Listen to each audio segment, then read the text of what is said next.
북한산 북쪽 끝 550여 미터 높이의 아름다운 사패산. 휴양 온 가족들도 등산객도 많이 찾는 이곳에서 2016년 6월의 이른 아침 한 여성의 시신이 발견됩니다. 돗자리 위에서 신발까지 신은 채 엎드린 모습이었지만 하의와 웃옷 약간이 벗겨진 상태. 혼자 음식을 사들고 산을 찾은 이 여성은 인적 드문 곳에서 식사를 하다가 누군가에게 살해된 것으로 보였습니다. 경찰은 즉시 전담반을 꾸리고 대대적인 수사에 들어갑니다. 오늘 사건연구소는 사패산 등산로 살인 사건을 따라가 봅니다. 자, 의정부에 있는 사패산. 초보들도 걷기 좋은 곳이다 해서 등산 입문하시는 분들이 한테 좀 유명하다고 해요. 자, 그런데 2016년 그 사패산에서 한 여성의 시신이 발견됩니다. 네, 이날이 2016년 6월 8일이었는데요. 아침에 의정부 사패산 8부 능선에 호암사가 있습니다. 여기서 100m 정도 떨어진 곳에서 한 등산객이 숨진 채로 발견이 됩니다. 피해자는 55살 여성이었는데 바위 위에 펼쳐둔 돗자리에 엎드려 있었습니다. 그런데 윗옷 약간과 하의가 살짝 벗겨져 있는 상태였습니다. 막걸리, 과자, 김치 이런 먹다 남은 음식이 주변에서 발견이 됐고요. 온몸에는 타박상이 있었습니다. 누군가 목 졸라 살해한 걸로 보이는 상황이었는데 이 피해자의 동선을 추적해 보니까 전날 점심때쯤에 의정부역 인근 마트에서 음식을 사들고 산에 올라가는 모습이 잡혔습니다. 숨진 곳이 등산로 입구에서 40분 정도 떨어진 인적이 다소 드문 곳이었기 때문에 다음 날에야 발견이 된 것으로 보입니다. 자, 그러면 주변에 이런 단서들이 좀 없었나요? 일단은 지금 이 피해 여성의 상태를 보고 성범죄 목적이 아니었나 일단 의심을 하면서도 일단 피해자 지갑에서 15,000원 현금하고 신용카드가 사라졌거든요. 그러니까 금품 목적의 살인 가능성도 배제할 수 없는 상황이었습니다, 최초에. 그런데 그 가운데 시신 주변에서 남성의 것으로 보이는 채모가 발견이 되면서 일단 용의자를 검거를 만약에 나중에 한다면 비교해서 대조해볼 만한 DNA 같은 걸 대조해볼 만한 것들은 일단 확보를 한 상황이었는데 피해자 몸에서 또 일단은 범인의 것으로 추정되는 신발 자국도 발견이 됐거든요. 예. 문제는 이 정도 발견이 됐으면 우리가 보통 얘기하면 CCTV만 있으면 끝이겠네라고 그렇죠. 생각하잖아요. 예. 문제는 저 산속에 CCTV가 없어서 일단은 등산로 주변의 CCTV 같은 것들을 전부 확인하면서 용의자로 볼 만한 사람들을 찾아봤습니다만 그 당시에 인물 특정이 좀처럼 안 되던 상황이었습니다. 수사가 장기화된 거 아닙니까, 그러면? CCTV가 없으니까 그럴 수밖에 없는데 뜻밖의 반전이 일어납니다. 당시에 이제 그 시신 발견이 된 지 3일 만인 그 6월 10일 날 밤 10시 55분에 이 의정부 경찰서 수사팀으로 한 통의 전화가 걸려오는데요. 전화를 건 한 남성이 약간 그 목소리가 떨리는 그런 목소리로 제가 사패 살인 사건의 진범입니다. 이렇게 얘기를 하는 거죠.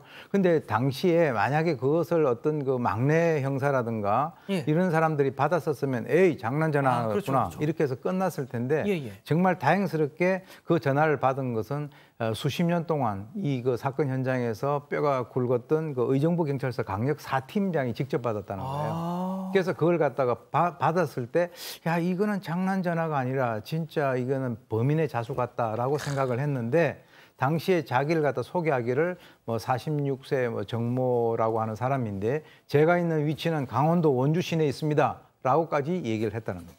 야, 이 베테랑 형사의 촉. 자, 양 변호사님, 그럼 강원도 원주시로 달려가야죠. 당장 달려가기 위해서 강력 형사 5명으로 팀을 꾸려서 출발을 했습니다. 그런데 의정부 경찰서잖아요. 아무리 밤 시간이라도 1시간 반 정도까지는 걸릴 수 있는 상황이고 자수를 했다고 칠지라도 그 사이에 무슨 일이 있을지 모르죠. 다시 마음이 바뀌어서 잠적할 수도 있고 아니면 살인범이기 때문에 극단적 선택을 할 수도 있기 때문에 형사들이 그러면 계속해서 전화를 놓지 않도록 해야겠다. 이동하면서 휴대전화로 계속 통화를 하면서 갔답니다. 그래서 자정이 넘어서 도착했을 때 역시 이제 정 씨는 계속 통화를 하고 있었고 현장에서 긴급 체포를 했습니다. 계속 어르고 달래면서 전화를 하면서 자 결국 잡혔습니다. 범인이라는 것도 확인했습니다. 카메라 앞에 섰습니다. 그 모습 잠깐 보고 가시죠.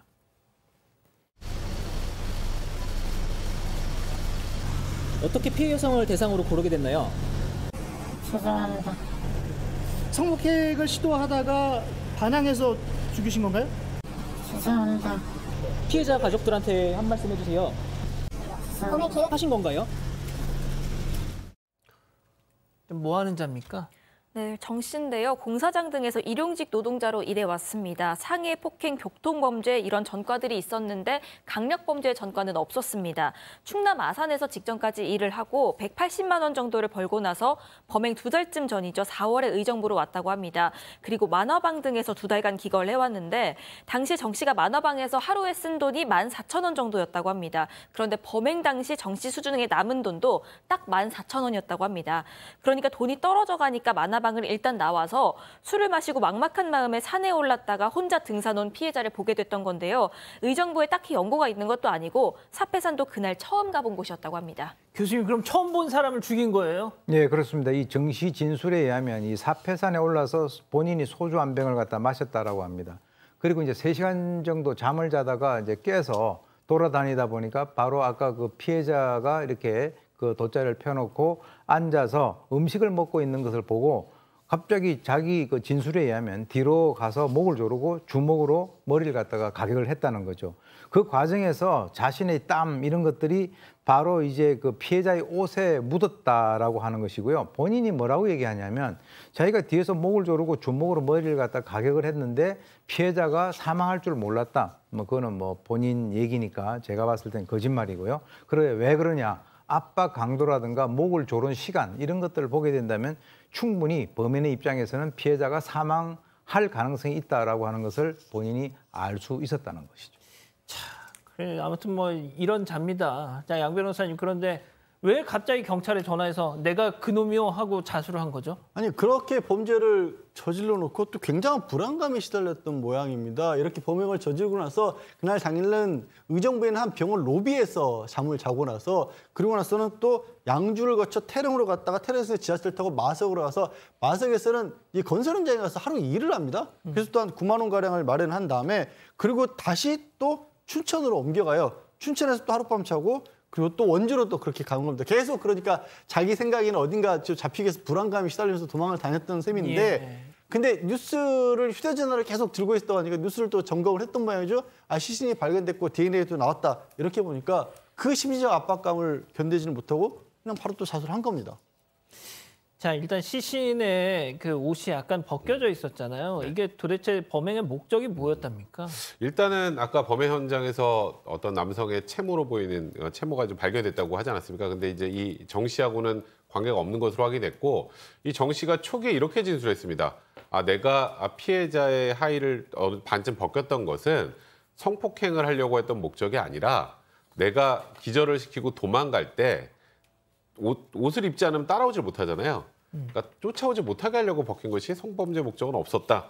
경찰도 초기에 이런 브리핑을 했었습니다만 그 당시 굉장히 갑론을박이 있었습니다. 아, 그런데 그 이후에 뭐 거짓말 탐지기 조사 등 여러 가지 조사를 하는 과정에서 이 정 씨가 성폭행 목적도 있었다라는 것을 추가적으로 확인을 했고요. 결국 이 정 씨는 피해자의 돈도 뺐고 성폭행도 하려고 했던 목적을 가지고 있었던 것으로 확인됐습니다. 자, 제가 교수님께 마지막으로 좀 여쭙겠습니다. 자, 이 기자. 저 사패산 사건이 있기 한 열흘 전쯤에 서울 수락산에서 똑같은 유형의 사건이 있었습니다. 자, 그런데 김학봉 주범 그 범인 이름이 김학봉인데, 자, 우리는 김학봉이 이 수락산에서 한 짓을 알고 있어요. 왜? 신상이 공개가 됐으니까. 자, 그런데 저자에 대해서는 우리가 지금 김학봉 얼굴이 나가고 있습니다. 10여일 전에 수락산에서 그 똑같은 짓을 했던. 자, 그런데 이 사패산에서 했던 저자에 대해서는 우리가 알지를 못하고 있어요. 네, 일단 열흘 전에 있었던 사건, 그 수락산 살인 사건이라고 알려져 있는데 저자의 얼굴은 보시다시피 저렇게 다들 보실 수가 있습니다. 61살 김학봉이라고 이름도 나이도 알 수가 있습니다.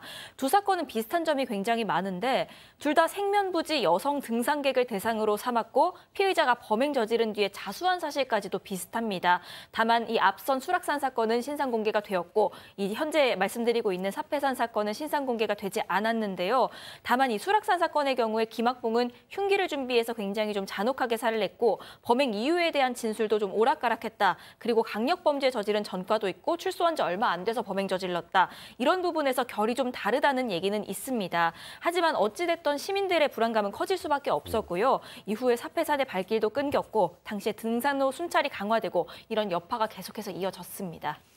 자, 양 변호사님, 저 정모 사패산 살인 사건의 범인 어떤 판결을 받았습니까? 1심에서 징역 25년 그리고 40시간의 성폭력 치료 강의 이수 판결이 내려졌고요. 항소심에서도 그대로 유지가 됐습니다. 근데 재판 과정에서 되게 황당한 주장을 했어요. 뭐 자기가 사람을 해치려고 그러는 게 아니라 들어보세요. 뭐라고 하냐면 돗자리 위에 자기가 팔을 잇고 여성이 자기 머리를 베고 있었는데 돗자리가 미끄러서 팔을 빼는 과정에서 미끄러져서 사람이 죽었다. 이런 황당한 얘기를 했습니다. 그러니까 재판부 입장에서는 너 반성도 안 하는구나라고 그렇게 판결을 한 겁니다.